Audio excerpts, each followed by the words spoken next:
do have something for the general audiences today. In light of the fact that we just wrapped up our writing challenge, our new pulp writing challenge on creative horror, which capped off on August 15th. Thank you everybody who entered. We made sure we got responses to everybody who submitted. Hey, it's time to read more Dr. Satan. Welcome to Undercooked Analysis. Welcome back to 2024, the orange juice years of Undercooked Analysis. All pulp, baby. Yeah. We are not even the orange juice. We are all the stuff on the bottom of the glass when you're done. That's all we do. There was a Dimension 20 bit where they were talking about, like, if someone... This is really gross. If instead of a cum shot, you just made one huge dry sperm. And their chant for it was all pulp, no juice. We're off to a great start, gang. Yeehaw. Well, I am here. I am David. Abysmii is here. He is Abysmii. Hello. Alan is here. He is Alan. Hello. Kayla's not here. Kayla's not feeling well. No. Oh. I know. That makes me sad, too. But that's okay. Kayla needs rest. But which is all good, because Kayla also gave absolute blessings for this to continue. And knowing how this goes, we'll have the gang all back together for part 2. Because knowing Dr. Satan and his wacky shenanigans is going to take more than one episode to do everything. Oh, yeah. Yeah. Even if we dive right into it right this very second and don't beat around the bush at all, this is going to be a 2-parter. I know it. For sure. There's just too much. Should we start by reading this blurb about the story? Yeah, I was actually going to say... not? Here is another fascinating tale about that weird genius of crime who calls himself Dr. Satan. He is no madman, but is as sane as you or I. You know what story? No. No, he's kind of out there. He's only sane in his utter hatred of capitalism. Let's just be...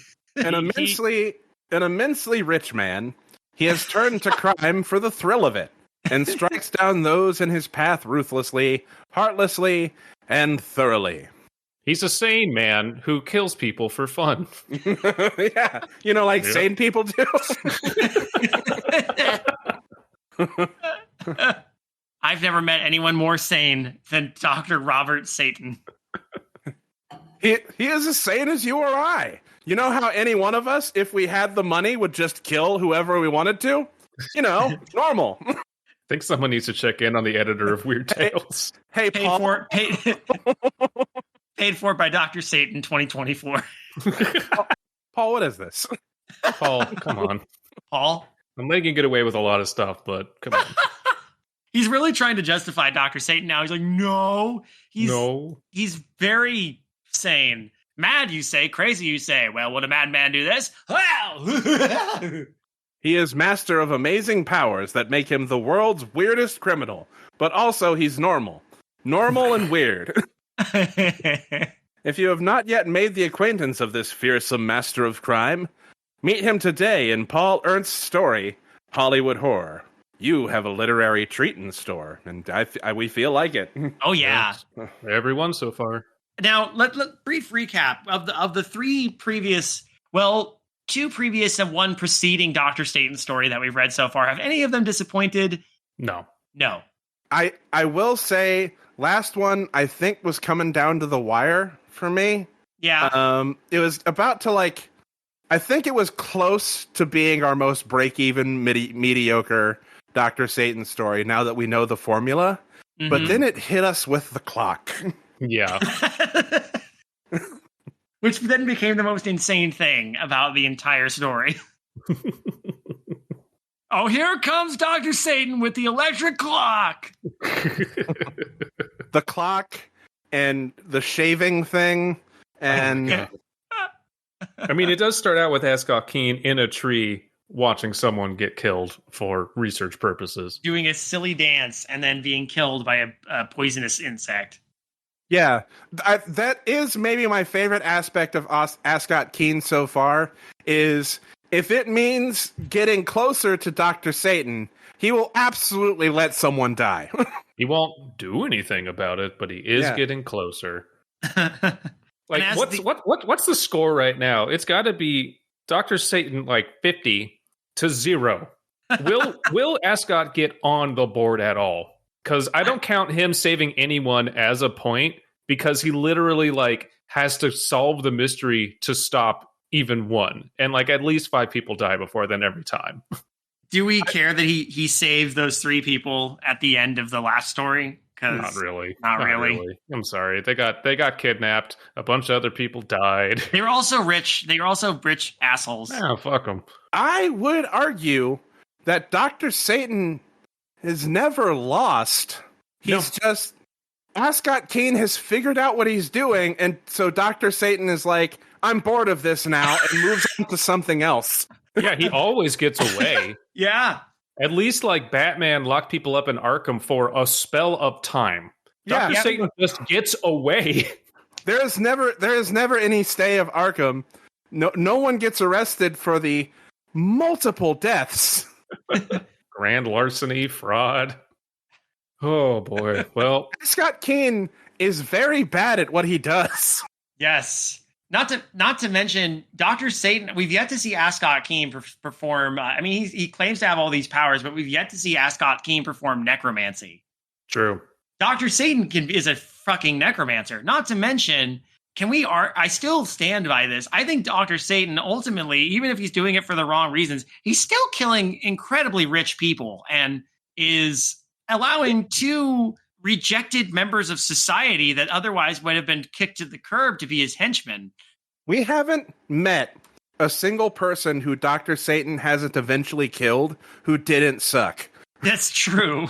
Like, I think he endangered someone's girlfriend at some point. There was that girl who was in the car with the guy when it got blown up by static electricity in the story that comes after this one, which for those of you just joining us, we accidentally read the 4th story second. So now we're reading the 3rd story 4th. So enjoy that timeline. Not that it matters much, but she was innocent. The only mistake she made was getting in the car with this rich asshole. Yeah, like a little bit of endangerment, but I don't know. Yeah, like as far as villains go, the death toll is relatively low and rather justified. So yeah. Not to mention, on another factor I've thought about with these stories, now that we're getting into our 4th entry in here, remember how really early on we established a women fainting counter? Yeah. So far, the number only stands at 2. Only 2 women have fainted in this story. And I'm not counting that time Beatrice died.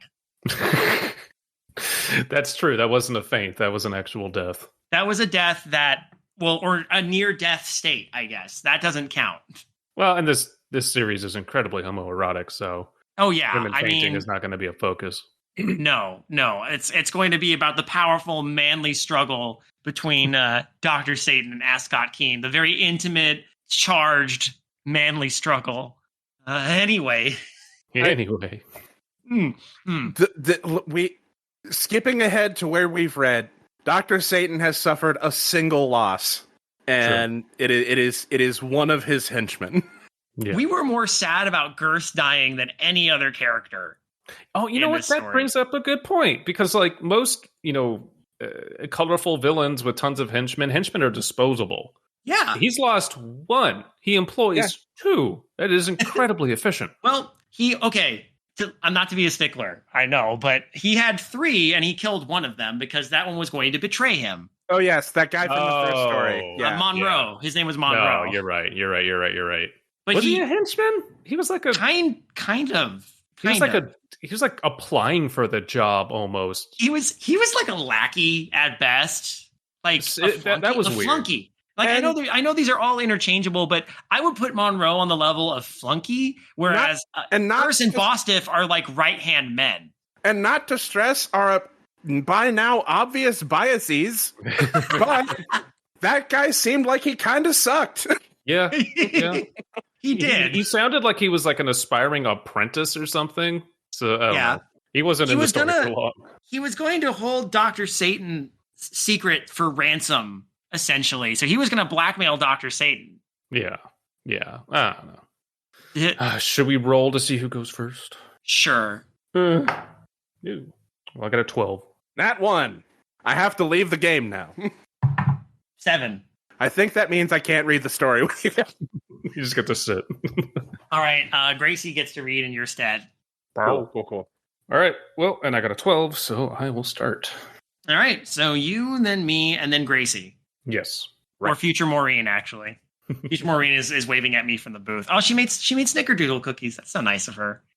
Hollywood Horror by Paul Ernst. Dr. Satan, the world's weirdest criminal, in a powerful thrill tale of blind, unreasoning fear and panic terror. That's just a bunch of words. Yeah. Fear, panic, terror. Ah. Not even hyphenated, just panic terror. Just panic terror. Dr. Satan. Throwing words. The world's weirdest criminal in a tumultuous scream story of gaping, crazy ass malaise and fuck panic. Please read this. Please read it.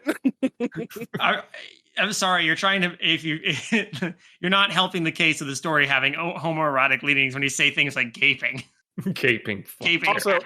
Also, did you say fuck panic? Gaping fuck panic. I write what I know. What can I say? You're a weird guy, Paul. No, Let's I'm not forget, I think... Fuck you, I'm normal. I'm as sane as you.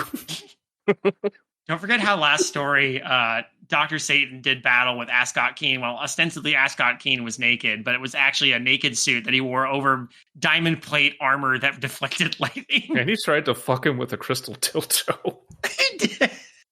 I'm still not over... I'm not over that.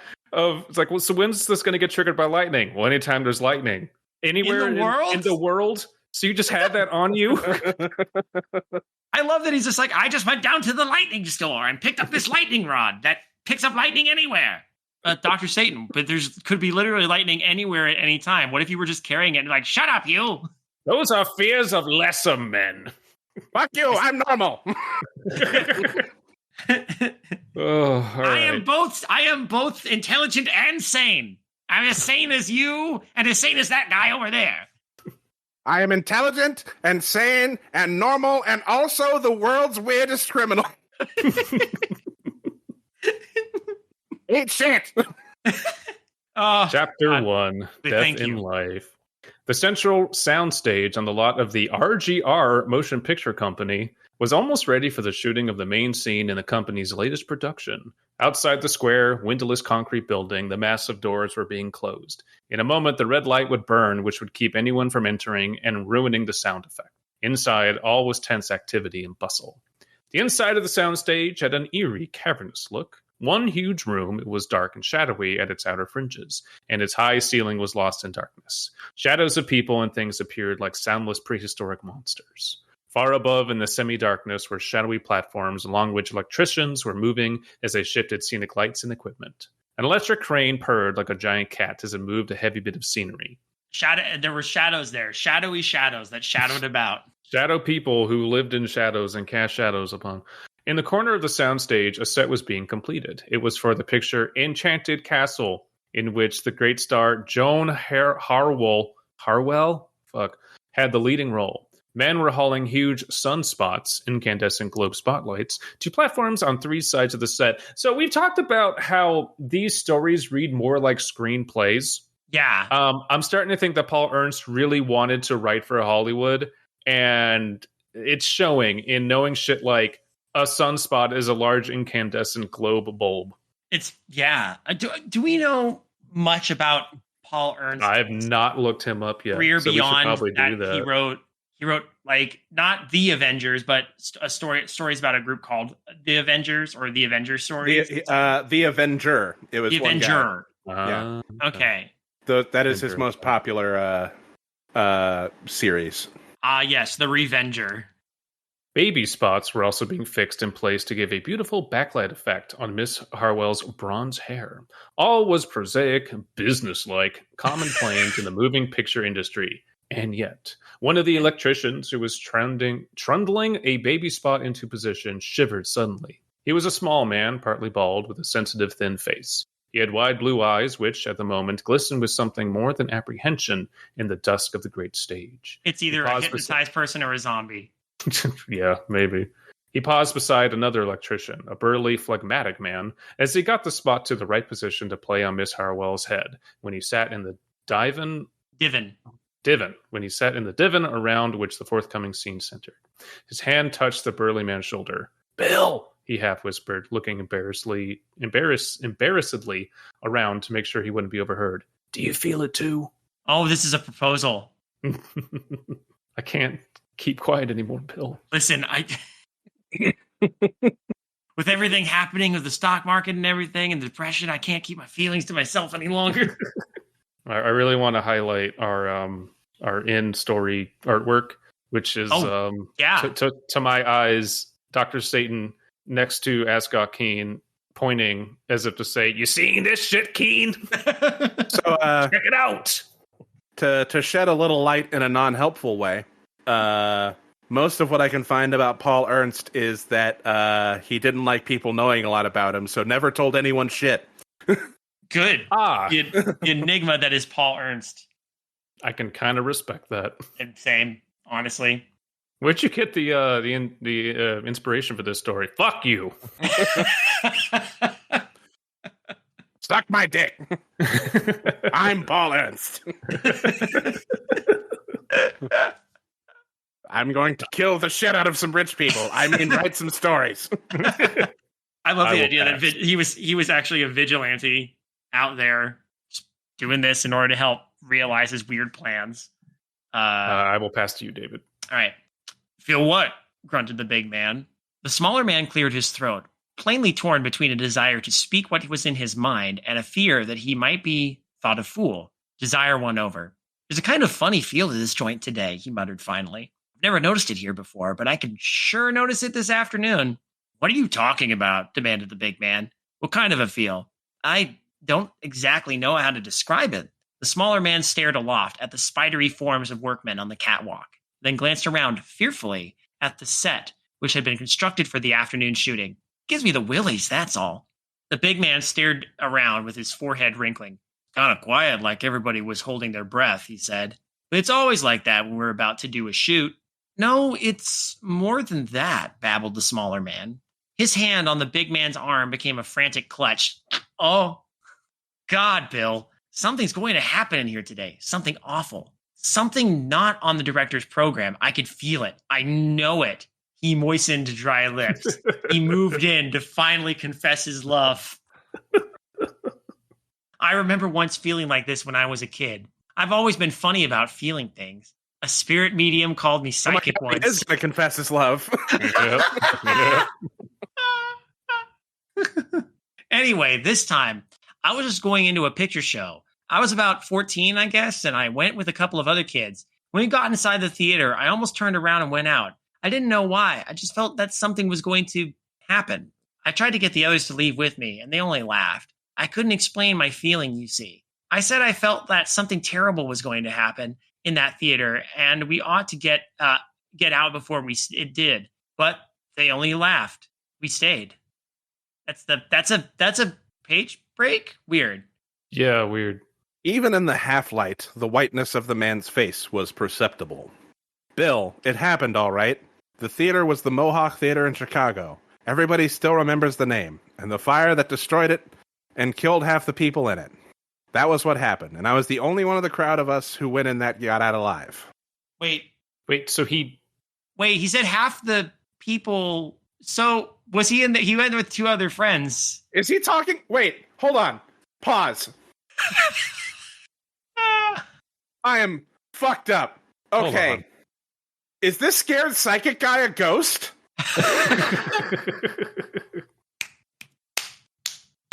I hope so. Oh, can we get ghosts in here now? Did we just casually? Okay. Hold on. Time out. Rereading. A spirit medium called him a psychic. Okay. And why is he saying, "I know what that is, Bill. It's the Mohawk Theater in Chicago"? Like as if he's talking to other people in the room who don't know it? Yeah, that's weird. Okay. He's looking right at us. Okay. You realize he's looking right through the story at us, right? Okay. Sorry. I was wrong. Okay. Jesus. Oh my God. Okay. It's not Bill that's talking. Okay. Yeah. Okay. But the other dude, he's saying, I was the only one of the crowd of us who went in that got out alive. Yeah, but he said only half killed half the people in it. So is that saying like he and one other person went in the theater and he was the only one who came out alive?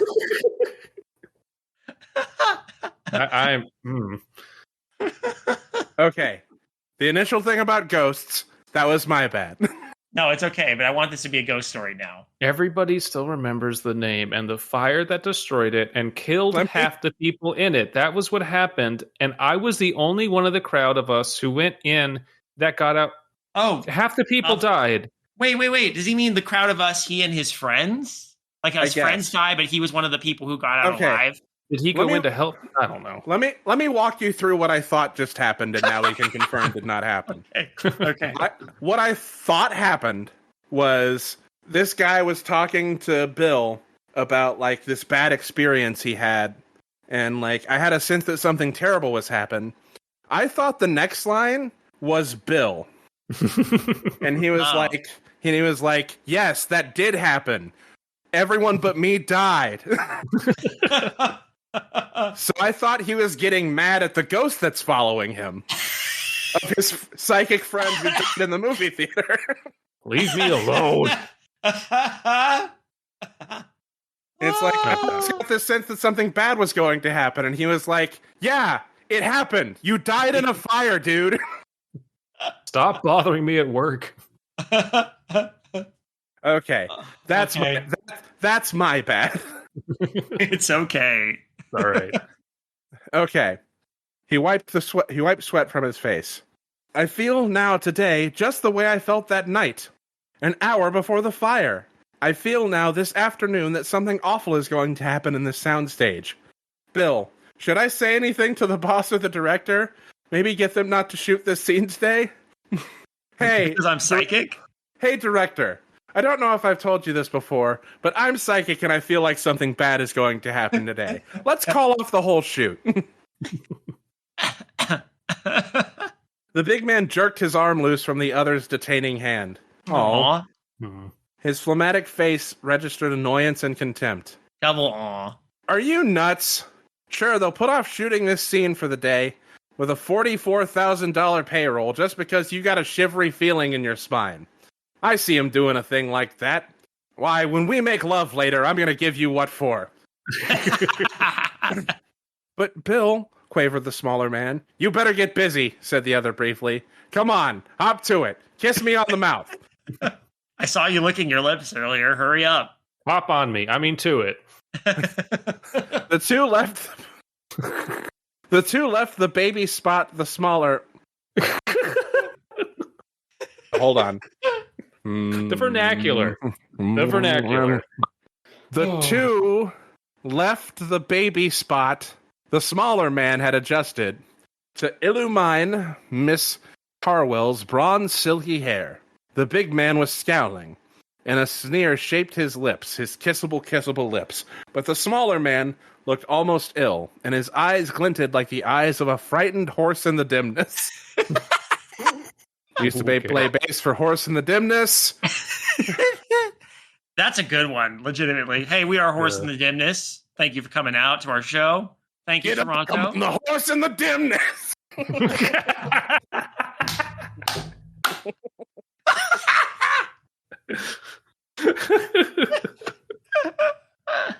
Man, I can't get enough of Horse in the Dimness. Neither of the two noticed something it was, in a way, their business to see. Taped inconspicuously to the power cable, trailing from the spot that was to throw its rays on Miss Harwell's head, was a fine bare wire.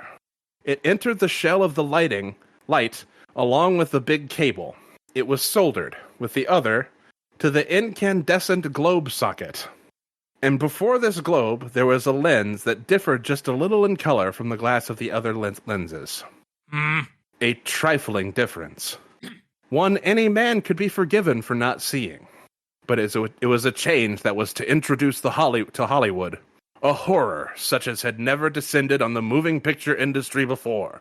It's gonna turn into a fucking like laser ray and melt her or something. Melt that bronze hair. Yeah, they keep going back to the bronze hair a lot. Melt the bronze hair, dun dun dun dun. A tall man with stoop shoulders adjusted a microphone at the end of a long boom. He stepped in front of it, called 1, 3, 5, 6, 7. Okay. Our tall friend, Bad Counting Jerry. Like I get 5, I'm 6, unorthodox. 7, 8. I'm not bad at counting. The order of numbers is arbitrary. Fuck you, I'm normal. Fuck you, I'm normal. Dr. Satan This is how points at that guy and counting goes, see, he's normal, like me. The voice of the monitor in the glass-enclosed booth came hollowly from a loudspeaker, like the voice of a ghost. Okay on valve test. Through the great outer doors came the director and the members of the cast who were to participate in the scene, 2 men who played minor roles and Miss Harwell. It is unnecessary to describe the great Joan Harwell, so I'm not gonna describe her for many, many paragraphs. Before her untimely end... We get paid by the word here, motherfuckers, so... Oh, okay, good. It's unnecessary to describe her. She's going to die. But before her untimely end, she was familiar to 2/3 of the population of the country. Her silky red-brown hair had dazzled millions of eyes with its soft sheen. Her large, brilliant eyes were the envy of the women of a nation. Her body, flawless in the delicate maturity of its curves, had stirred the pulses of a nation's men. Great beauty. She would have been outstanding in any period. One of those women who almost frightened the beholder by their perfection. I'm not going to say she's hot, but if the boner police are around, I demand to see a lawyer. She was dressed in a creamy satin negligee, which was to register white on the film. The negligee clung to her figure, accentuating its loveliness, and revealed perfect bare arms and throat. Above it, her exquisite face and flame brown hair were flower-like. Miss Harwell, said the director, a corpulent man with a bald head. You know your lines? Yes, she said in the soft, well-modulated tone with which all the theater goers, Jesus Christ, in the world were familiar. Well, rehearse this living room scene, then. What is it? Don't you feel well? The director looked anxiously at the star's rather pale face, spotting the pallor in spite of her exaggerated makeup. Joan Harwell hesitated a moment, with her red lips quivering. Then she smiled. I feel all right. You sure? We've been working you pretty hard lately. Like he'd give a shit. I'm sure, the beautiful face continued in its smile, although the deep violet eyes were not smiling. I felt a little cold for a moment, that's all. Not exactly cold, a little chilled, as though a cold, damp wind had touched me. I'm part psychic, and I get this really weird feeling when something's about to happen. I remember going to see a picture show when I was 14. I was the only one to survive that great fire. Turns out they're just from parallel timelines. No, it's just a bunch of people. This is just a room full of ghosts. The real Hollywood horror is that this is actually set in modern day, and these are just spirits reenacting the night this tragedy occurred. I don't think there's any draft in here, said the director jovially, glancing at the sold walls. Well, let's get on with it. I'll run over the scene again for you. You were to in Southern sit California, on it's 1,000,000 degrees out. Yeah, if there's a draft in here, I'll kill someone. In a giant goddamn concrete box. You are to sit on the divan in the center of the set. You are to register happiness mixed with fear. The man you love is on his way to see you, but another man may reach him before he gets here with a malicious tale that may turn him against you. So you are in a fever of impatience, mad to hold him in your arms, ecstatic at one moment, and at the next fearful that he may not come at all. Then the malicious tale-bearer comes in and announces that your lover is on his way back to the ship that will carry him out of your life forever. You have lost. You go through the throes of grief and rage, but I think you know the rest well enough. Take your place, please, and I'll pass. Miss Harwell walked to the divan and sat down. Light in floods brought every detail of her face and form into relief as she reclined on the divan. She faced a little away from the bank of cameras. You're sure you feel all right? Persisted the director, staring at her violet eyes. Yes, I'm all right. The director bit his lips, then shrugged. After all, this was only a rehearsal. The star's slightly strained look, for which he could think of no reason whatever, would not matter. More light on Miss Harwell's right cheek, he called. The burly electrician moved a baby spot. The planes of the star's face leaped into higher relief. On the back of her head, said the director. The man with the sensitive face and the wide, apprehensive eyes and the psychic powers moved another small spot so that Miss Harwell's lustrous hair became a web of silky light. And Joan Harwell shivered suddenly as the light touched her. All noticed it, though none noticed that the last small spot to be moved was the one that had the fine bare wire subtly fastened to its power cable. Is the lens on that light clean? Snapped the director. It seems just a shade off color. No, I guess my eyes are playing me tricks. All right, Miss Harwell. Absolute silence reigned in the great soundstage. In it, workmen and actors, property man and director, stared at the nation's most beautiful woman who sat on the divan in the lacy negligee that molded limbs and body a sculptor could not have equaled. The star swung into her part. He's coming, she whispered, just audibly for the microphone to catch it. He'll be here soon, after nearly a year. The director frowned. Her voice was strained, almost harsh. But her facial expression was all right. It registered happiness, mixed with fear. No, not fear. Horror. What ailed the girl? The spotlight rayed on her face and body. The little spot that illuminated her hair seemed to burn with a faintly orange tint. The director, seated in his camp chair, gripped the rough wooden arms and stared with eyes that protruded from their sockets. Boy, oi, oi, oi. Joan Harwell's hair. What in heaven's name? It seemed to be fading from her head like a cobweb mist, revealing the lines of her skull. Cool. The director blinked rapidly and stared again. Was he going mad? The slight rasp of his panting shivered on the air. He was going insane. Or blind. Oh no, I'm going hair blind. I can no longer see hair. Every year, millions come down with hair blindness. Also, call now to support that. As the one of us who knows this old-timey word for some reason, just want to say divan. It is divan? Divan, yeah. Divan. Divan. Divan. Divan. Get in divan. Just get in divan. He'll be here soon, Miss He'll be... He's here! Oh my god. That explains why the dog's barking. He'll be here soon, Miss Harwell whispered, unless Tim reaches him first. A sort of croak came from the director's throat, a rasping small sound of utter horror. I'm going to pass it to you, Alan. Okay. The beautiful lips that had murmured the words had become like the lustrous hair, misty, like substance of fog rather than of flesh. He could see her teeth through the lips. That's actually a very, disturbing image. Yeah. This time I might just disappear. The shivering sob of the small electrician near him in a way reassured the director, though the reassurance was a dreadful thing, for it told him that someone else was seeing what he saw. If Tim tells him that lie and kills his love for me, breathed the star, but he won't. Fate couldn't be so unkind. And now, in the soundstage, there was a paralysis of silence, more terrible than wild shouts. Every eye was riveted on the star with chains of horror, riveted on her face and head. Something was happening to the beautiful face. Something terrible and impossible beyond description.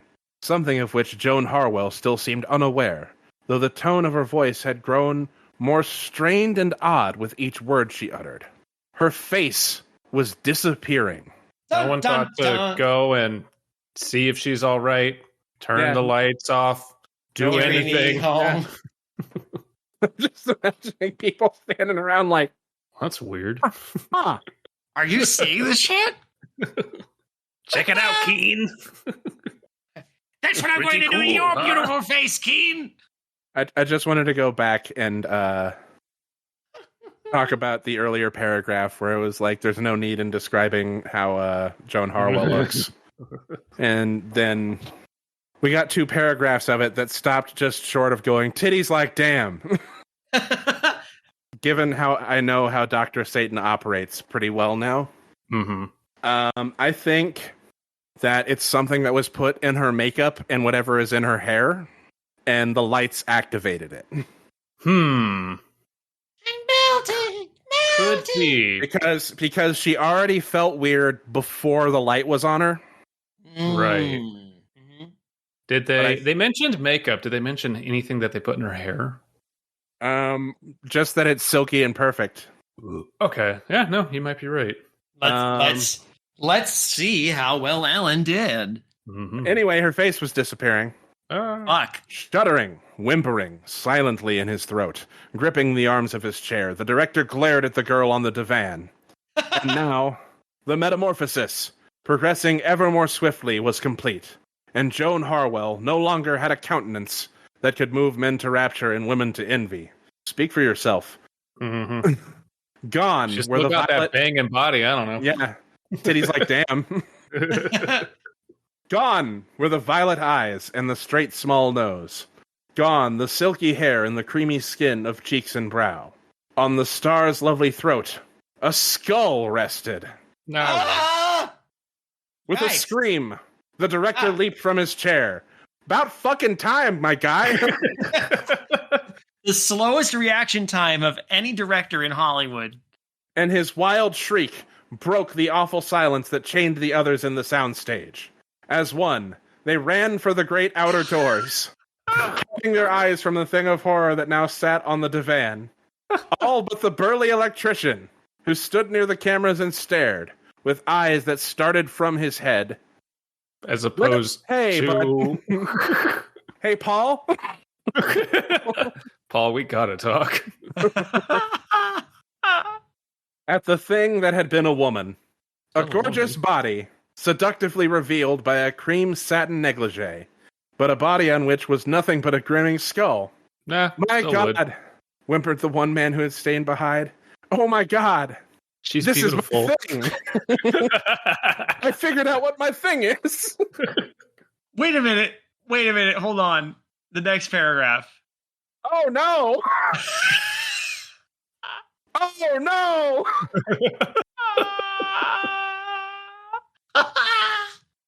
Harry, thrilled Joan Harwell, getting up from the divan and turning towards the door from which the men were hastening. Harry, what is it? What has happened to me? I thought she was dead. The director did not answer. He did not turn back to look at her. Not for empires would he have gazed again at what had been sheer beauty.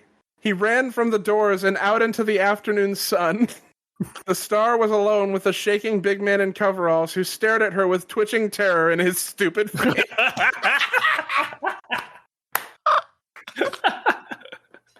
Dr. Satan in the background going,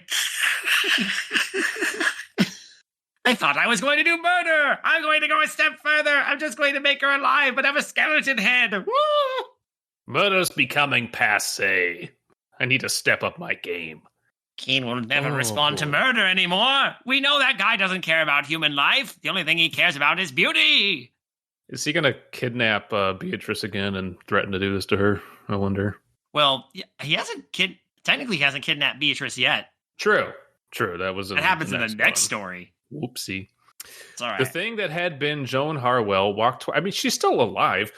Yeah, Right. She's not gone. She just has Yeah. a skull for a face now. It's all right. The thing that had been Joan Harwell walked toward the man. The negligee trailing from the perfect body rustled in the stillness. The blanched white skull on the slender, lovely throat turned to him. You, Joan Harwell's voice came from between teeth and chattered in their bony sockets. For the love of heaven, tell me, what has happened? The man's nerve broke utterly at last. With a hoarse yell, he turned from the glaring, hollow eye sockets of the skull and raced for the door to join the others. The beautiful form in the clinging negligee stood beside the cameras. The ghastly skull turned this way and that. Gone. All of them. They ran from me. But what has happened to me? The lovely figure swayed. Then it walked still see unsteadily. Then it walked unsteadily to a makeup box near the sets, with the skull atop, the creamy bare shoulders shining almost phosphorescently in the dimness. Death on lovely life. A pallid skull on a beautiful woman's body. The thing that had been Joan Harwell. she's still Joan Harwell. Jesus Christ. She stretched out a trembling arm and hand towards the makeup. Pink tapering fingers opened it. In the lifted lid, a mirror showed. For perhaps 10 seconds of frozen silence, the glaring eye sockets of the skull stared into the reflection of themselves. Then through the clenched and naked teeth, scream on scream ripped forth. People gathering outside the soundstage, drawn by the almost crazed director and workmen, heard those screams and shuddered, but none moved to enter the place. None dared. And suddenly the frightful screams ceased. The pink fingers holding the lid of the makeup box slammed it down, shattering the mirror into 1,000 pieces. In its place, the fingers caught up a pair of shears. Oh no, come on. Keen, thin, long. Straight and tall the figure stood, lovely as few women's bodies are lovely. Okay. Then a bare white arm went up. The shears glittered in the dimness of the soundstage, glittered more as they swept down and in, ceased glittering as they were bedded in flesh. Joan Harwell fell, the negligee half covering a breast from which crimson poured, but with nothing covering the thing of horror that had been a flawless countenance crowned by bronze hair. And now in a far corner of the great stage, a shadow moved. Oh, here we go. It had seemed nothing but a mound of debris covered with... Was he hiding in a fucking tar pile? I'm going to hide in trash and watch this play out. But you have to wonder, is this Dr. Satan or is this Ascott Keane? Good question. That's weird. But now it took on human shape. A tall, emaciated looking figure stood erect. A black cloak covered it from heels to head. A dark felt hat with a down drooping brim hid the head and part of the face. The rest of the face was covered by a red fabric mask. Okay, so that's Dr. Satan. The figure walked to the body of the dead star.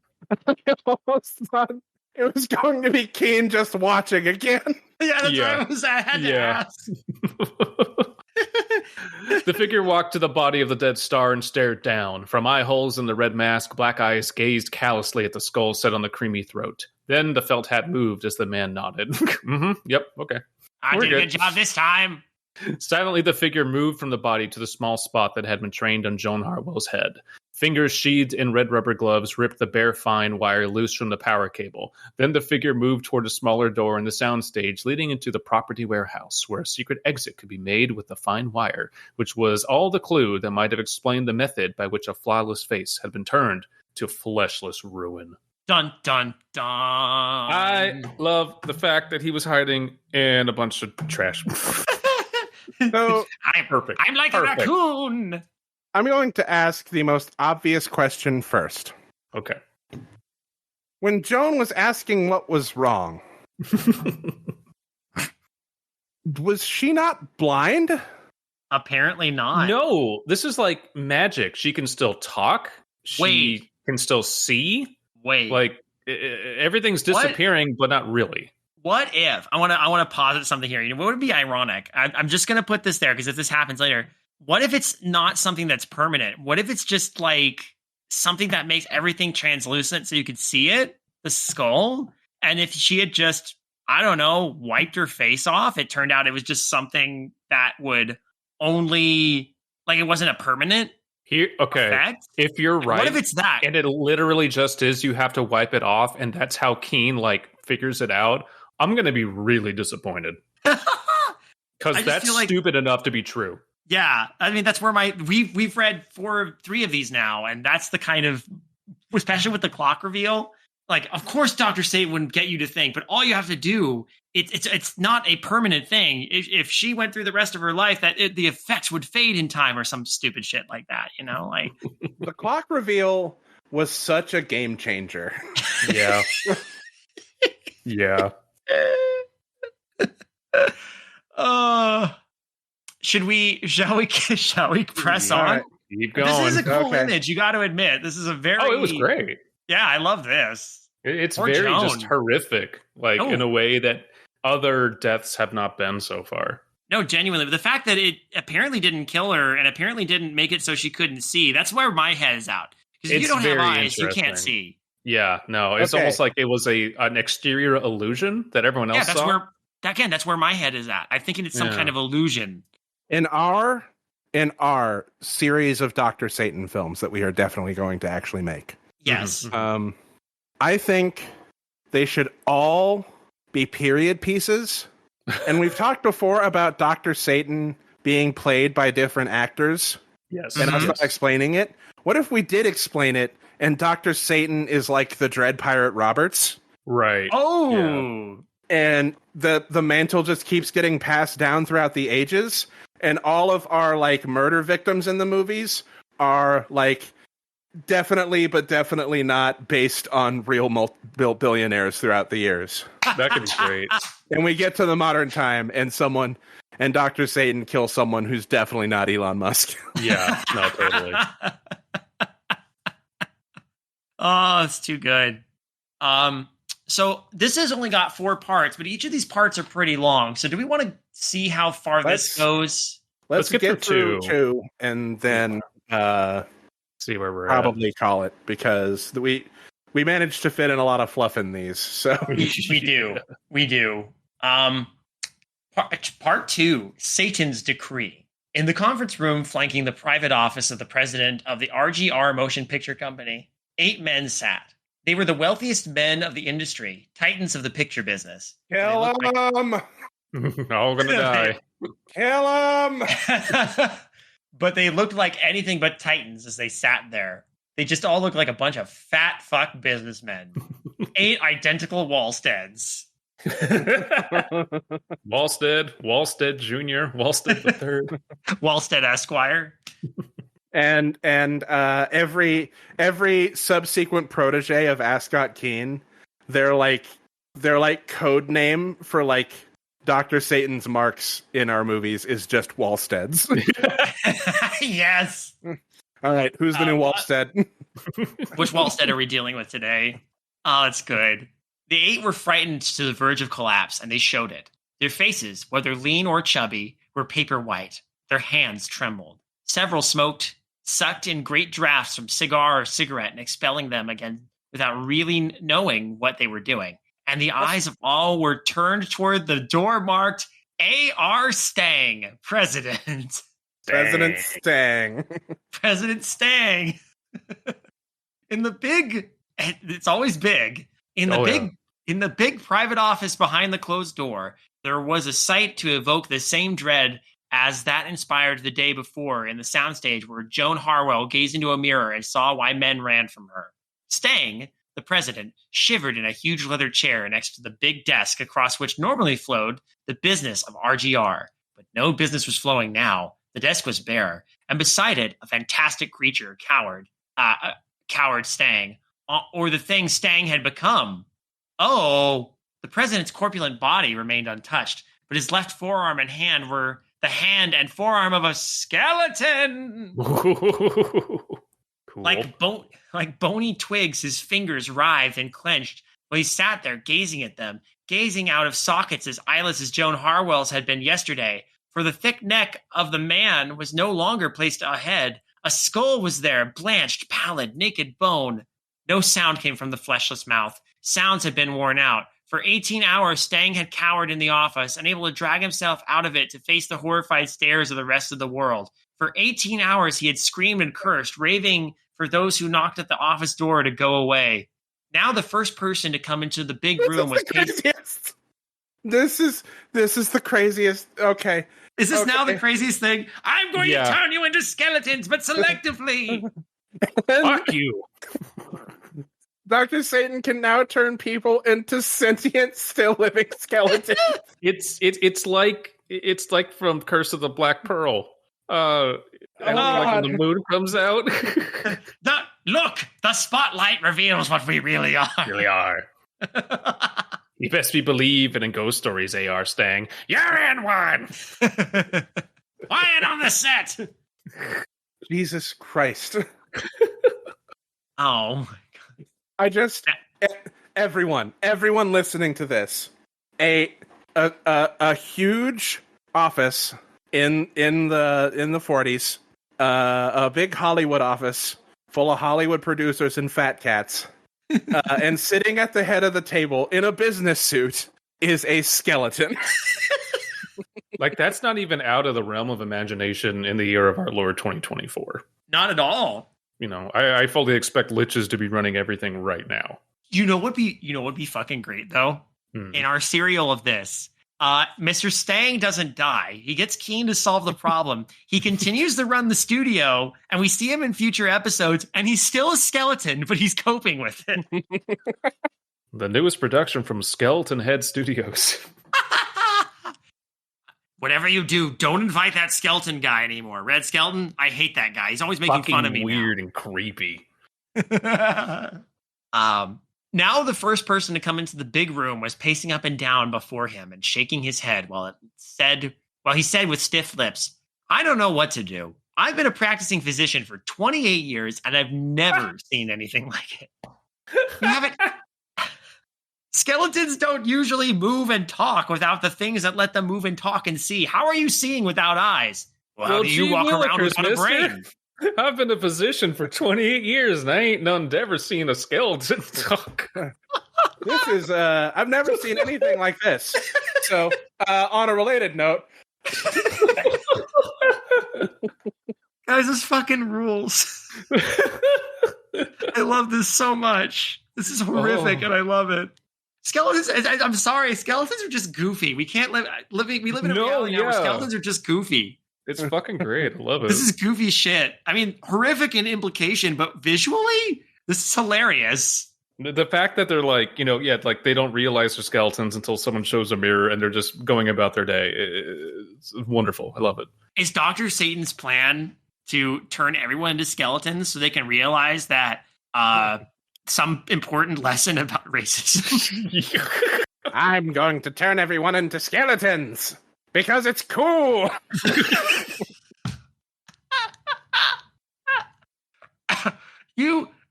Wait, has he stolen any money yet?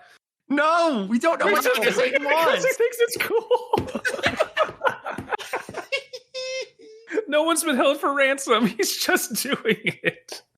Listen. Dr. Satan's MO is he always has to demonstrate it first before he makes his demands. Right? This is true, I think. I want him to do this just because it's cool. And he hates cinema or something. Fuck movies.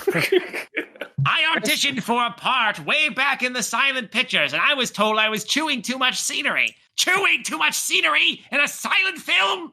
He just went to see the last Jode Harwell movie, and it sucked. So he's like, you know what? I'm making that bitch a skeleton. Okay. My chest hurts. You haven't any idea what caused the change? The skull on Stang's shoulders spoke. I have no idea at all. I was sitting at my desk, bent over. I was writing just a check behind an electric clock, so I didn't bother to light my desk lamp. I sat with only the light from the overhead fixture shining down on my head and hand. Maybe that light, how could a light do this to me? He raised his skeletal left hand and forearm. The doctor's nails bit into his palms as he repressed a shudder. I don't feel anything much. I recall feeling cold as if a dank wind had touched me. Man, it sure was some dank wind. Yeah. That was all. The first thing that told me of the change was my secretary's behavior. She came into the office, stared at me as though she'd suddenly been turned to stone, and fainted. That's 3! Hey. Yeah. And I've been here ever since. By the way, she's still over there unconscious in the corner. I just kind of shoved her off to the side. Put 3 on the board. Wait, fuckable Gardevoir. Oh, that's a deep cut. We have got to change that board. Well, it doesn't help that I hired a Gardevoir to be my secretary, and she fainted, so that might be part of it. Doctor, for God's sake, do something. The doctor walked toward the door. Nope, I'm out. Left. Absolutely not. Wait, what do you want me to do? Can this be? Is this doctor? Is the doctor going to get a name, or is this scientist man? Nope. It's Dr. Apathy. Yeah. Dr. Apathy. All the deep cuts today. I missed you. I miss Dr. Apathy so much. I'll do everything humanly possible, he lied. But first, I've got to try to find out what is wrong. I'll take the sample of your flesh down to the laboratory and report back as soon as I can. His what? His what? His what now? His what? His sample of his what? His what? His flesh. Do they all have skin? Do they all have skin? It's just translucent now? Is that what's happening? I hope it's insane. Did he take a sample of his flesh and he just has a sample of invisible flesh right now? Did he get a sample? We need to know if it's a sample from the visible part or the part where there's bone. Did you cut a piece? Did you cut a piece off of this guy? Did he bleed? Did he have invisible blood? You have to tell us this, Paul. Nope. Paul. Nope. Paul, I'm sane like you, Ernst. Doesn't have to describe shit. Oh my God, Alan. I love Ernst, and Paul Ernst has also definitely killed a man.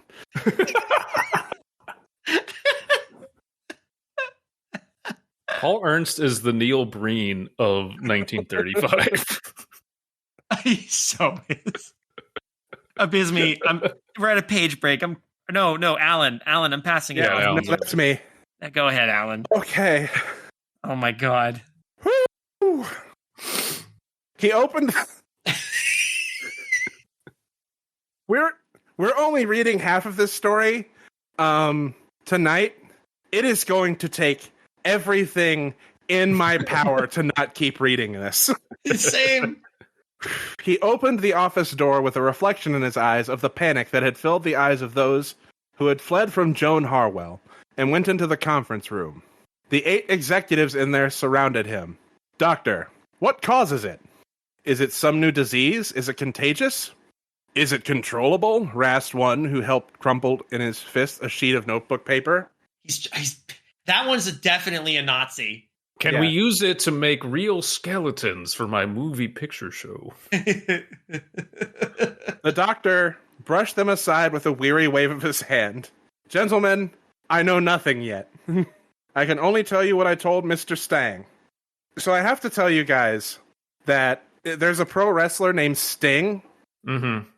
Yeah. And there was a storyline that involved someone pretending to be Sting. And the fans colloquially refer to him as Stang. Excellent. As soon as I find out something, I'll report. But what could strip the flesh off a human being's bones like that? Demanded a short, fat man whose high voice was like a squeal. And how can a person live in such a condition? Here we go. Okay. I fucking called it. The flesh is not stripped off, said the doctor, moistening his lips to kiss. To remind him that they were there. That at least I have found out.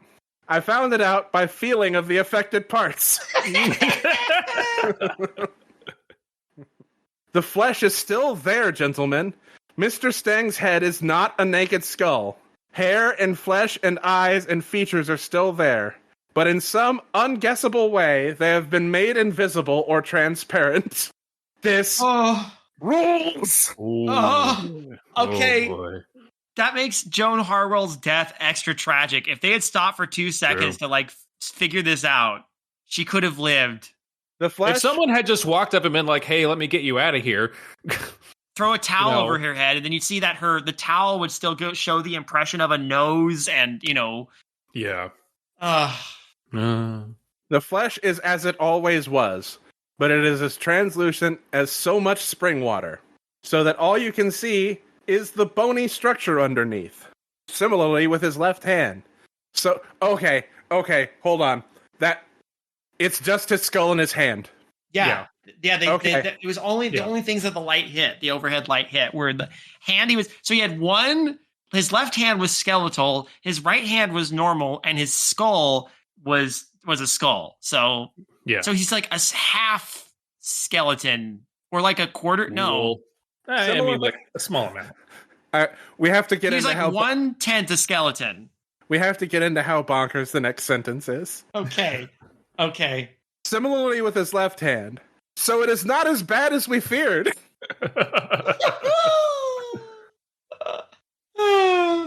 Not as bad, squealed the fat man and any sane person within a 5-mile radius. Paul. Paul. You have to write in someone saying this is really weird.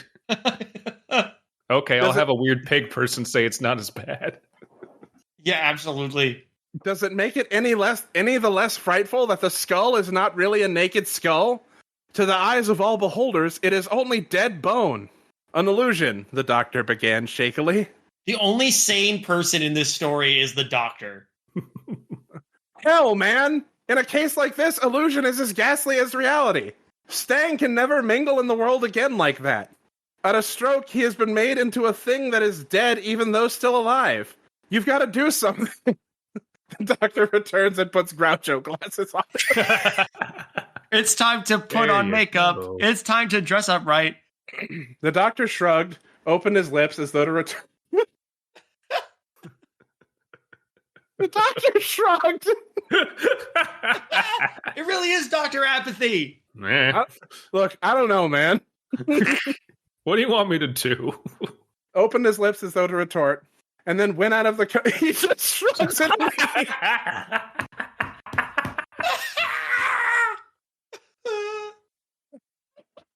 I mean, I don't know what I would do. I have no idea what I would do. I'm so sick of everyone calling me Dr. Apathy. I literally don't know what to do about this situation right now. Nothing in fucking medical school prepares you for this. A skeleton that still has skin on it? You just can't see it? What the fuck? Oh, I'm gonna throw up. Just when you think Dr. Satan has gotten the weirdest it's been. Nah. The doctor... I'm really worrying about you. The doctor shrugged, opened his lips as though to retort, and then went out of the conference room. Behind him, the 8 reseated themselves at the big oval table. Well, I'm not going anywhere. Gentlemen, we're beaten, said the man who held a sheet of notepaper in his hand. Oh, there it is. Oh, wait, yeah. Finally, we will have to follow the demands of this outrageous letter. There it is. There's Hell our boy. yes. There's our boy. I'm tagging out. I can't fucking breathe. Okay. He straightened the crumpled paper and read again that message, which any of the 8 could have repeated word for word, having read it so many times already.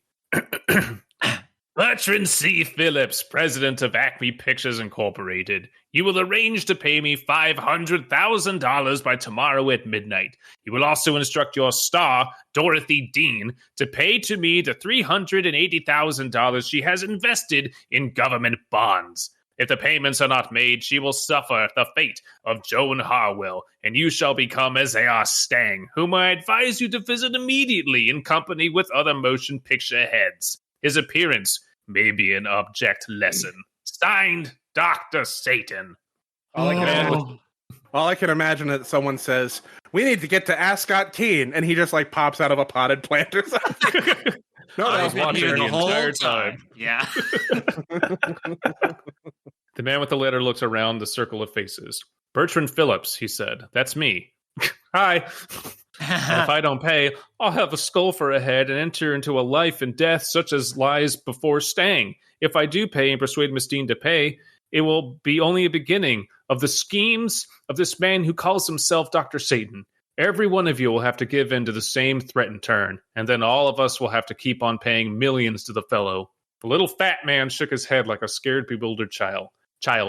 But nobody can do a thing like that. Making flesh transparent over bone so that only the bone is seen like a living skeleton? It can't be done. The only answer is that it has been done, the other man ground out. I'm going to pay personally. I'll pay Miss Dean's share too, if she should refuse to do as Dr. Satan demands. Her head is worth more than $380,000 to me, not to mention my own. Is there no way out then? None, gentlemen. As far as I can see, we're fucked. A man who could perform such miracles of horror as were performed on Stang and Joan Harwell is a man far beyond the reach of law or the police. He sagged lower in his chair. I repeat, we're beaten. Dun, dun, dun. Dun. I'm The outer so door of glad the I conference. fucking called it. No, you did. The outer door of the conference room opened. A man stood on the threshold an instant. Then calmly came into the room. There he is. You were just here. You were just hanging outside. You lazy fuck. It turns out he was the doctor. I would not put that by him. He was tall, dressed in dark gray that masked the width of his shoulders and the muscularity of his athletic frame. Steely gray eyes peered. Masculinity. Yeah, that was Freudian of me. Steely gray eyes peered out from under black eyebrows. The eyes, combined with a large but aristocratic-looking nose, gave him a hawk-like appearance. That's right. Kane's a bird person. That's right. He comes bobbing his head into the room. An ostrich enters the room. Who are you? Squalled the little fat man in feeble wrath. His fear and uncertainty in the last hours came out in a burst of rage against the intrusion. What are you doing in this room? We left orders that no one was to come in here. The man's large, firm mouth moved in a grim smile. Your orders were observed by your office help, he said. Or they would have been observed, but I walked past them out there and came in anyway. Fuck you. I walked in here anyway. I'm Ascott Keane. I go where I want. Who are you anyhow? My name, said the man, is Ascott Keane. Keane? Keane? That means nothing to me. I've never heard of you. Keane proceeded to punch the man. Just a minute, the voice of the man with the letter cut across the little fat man's voice. That name means something to me. Ascott Keane. You son of a bitch. Well, if it isn't my old friend Turblat. Some other stupid Aren't you? Ascott Keane, aren't you the guy that keeps showing up in the newspapers hanging around in trees at crime scenes? One and the same. Aren't you a criminologist from New York? Keane nodded. You're a sort of undercover man working for no one but yourself. You tackle the big crime cases, sometimes when the regular police don't even know the case exists. Again, Keane nodded. For God's sakes, quavered Phillips. Sit down and talk this over with us. I don't know if you realize it, but a man like you couldn't have come here at a better time. It's almost like Keane knew the entire time because he was hiding on the catwalk. You're a sort of undercover man working for no one but yourself. A loose cannon on the edge who doesn't play by the rules. A really retirement. A big handsome bird man. An attorney at law who solves crime and he's like hard, but he has like kissably soft lips and everyone likes you. Why, yes, I am. Is this a guy Keane hired to follow him around and give exposition about it? This is Keane's yes man. Oh, I will pass to David. The guy who has an extremely beautiful secretary that he ignores the advances of and is only put in there by the writer to make sure that people realize he's not gay. I wasn't supposed to say that part out loud. Ascott Keane looked at the letter Phillips handed him. He didn't even bother to read it. The signature, Dr. Satan, was all he needed to see. His steel gray eyes turned toward Phillips. I didn't come here by accident, he said quietly. I came knowing I would find something as this in Hollywood. I saw the news flashes yesterday about the hideous thing that had happened to Miss Harwell. Within a half hour, I was on a plane with my secretary, Beatrice Dale, headed this way. At the airport, when I landed, I overheard a man talking of what had happened to staying here. The man was on his way out of California, afraid it might happen to him too. So I came here at once to place my services at your disposal. If you will, babbled the little fat man. If you only will, well, you can name your own fee. Keane's grim smile appeared again. I happen to be fairly wealthy, gentlemen. I am not working against Dr. Satan for fees. I'm working, his eyes flamed, to rid the world of a monster that will be emperor of all crime if he can't be destroyed. Well, you're doing a really bad job of it. Shut up. Really, really bad, Keane. I said shut up. Really, really bad. Keane proceeded to break the table in half with his strong masculine legs. Phillips clutched his trembling hands together. Oh, my. A man who can do what he has done, he said, could be emperor of the world, I'd think. Who is he, Mr. Keane? You seem to know of him already. I know very little. I don't know his identity, nor does anyone else on Earth. I do know that his is a name that is internationally famous for family wealth and power. I know that he is a man in the prime of life who has become jaded with the pleasures of wealth and has turned to crime of a sort so advanced and bizarre that nothing like it has ever been known before. Crime, incidentally, that must pay in the end.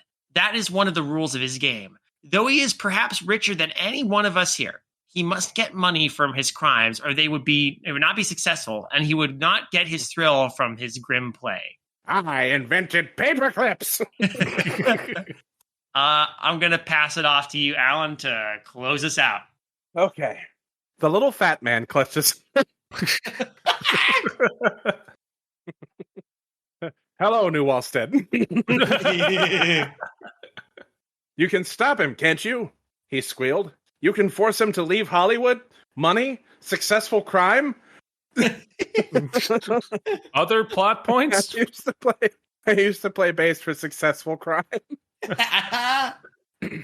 He'll get all the wealth of all of us if he can't be stopped. I can do my best, murmured Keane. Can any of you men give me a hint or clue of how the change was wrought in Stang or Joan Harwell? The 8 looked at each other. Finally, Phillips said, I don't think any of us can give you a bit of help. We're all useless. All I have is piles of money. We're useless fat little babies with money, sir.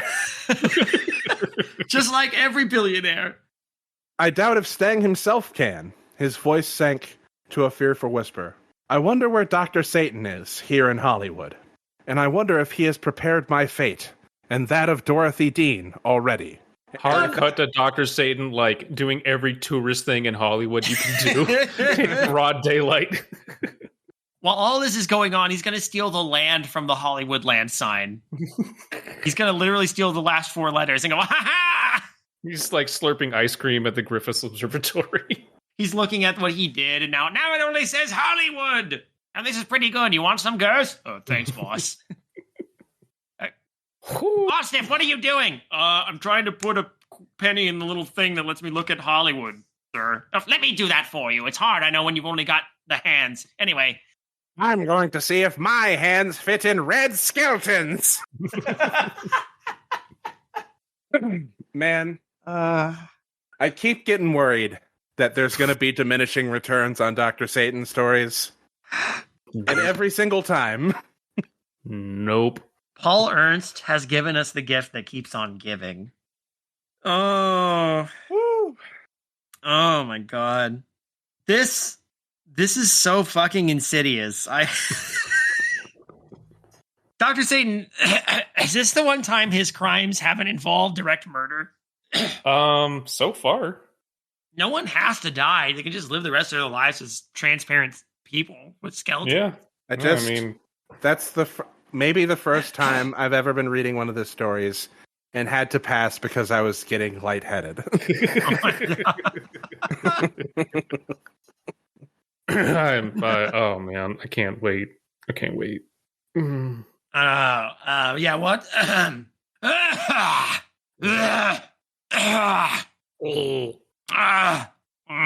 Sorry. Hey, gang, I think this is happening because I'm realizing, looking at my reflection, I'm turning into a skeleton. Oh no. It's okay. The story reassured me it's just a condition. Look, if I touch my face, I can feel my skin still. I just can't see. Yeah, you're fine. No. I can still see. Wipes, you're good. I can still see. I still have eyeballs in my head, even if no one else can see them. Yeah, that's all right. That's fine. Well, your job at Ghost Town Alive is going to be really authentic. Oh, you know what? I'm going to be a shoo-in for Scary Farm this year. Mm-hmm. You are going to be making bank at the haunts this year, man. Oh man, yeah. People kept asking, "How did you do it? What decide you wanted to be for Halloween?" It's like, I didn't pick my Halloween costume. I got it picked for me. I look over in the corner, right, and there's Dr. Satan giving me finger guns, emerging from a pile of tarps. Yeah, I just happen to have a pile of tarps over here in the corner. That's what Gracie was barking at earlier. I was wondering why. It turns out Dr. Satan was hiding under there the whole time. Oh, and look, future Maureen's giving him the snickerdoodle cookie she baked earlier. Aww. Oh, and she says they're specifically for Gerson Bostiff. Isn't that nice? Aww. And Dr. Satan, he's not even taking any of them for himself. He says he's taking them straight to Gerson Bostiff. Oh, and he just turned Maureen into a skeleton. Okay. Oh. Wait, fuck. I think I'm a skeleton now, too.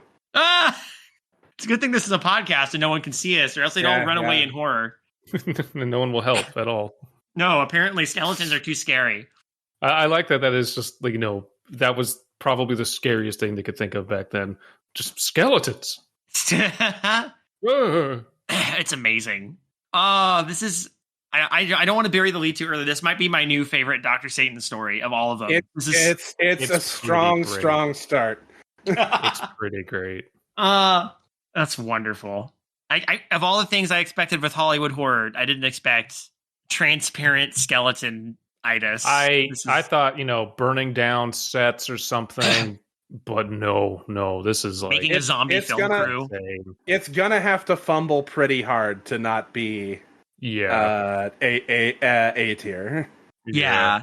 We're off to the races though, folks. And hey, while we're working on figuring out how to disable this skeleton thing, I mean, honestly, I'm gonna go take a shower and see if I just get my skin back after that. Yeah. Because it could just be a trick of the light. I don't know. Maybe I'll go into a cave or something. Maybe I put on a heavy amount of makeup. It'll be like an Invisible Man kind of situation. Yeah. What you gotta do is just go into a different type of light and just go into a tanning bed. That's probably gonna fix it. All we have to really do is just like not immediately freak the absolute fuck out. Yeah. It's the only reason Joan Harwell died. Pretty much. Rip Joan. Rip Joan. But well, Joan ripped herself, so literally ripped in.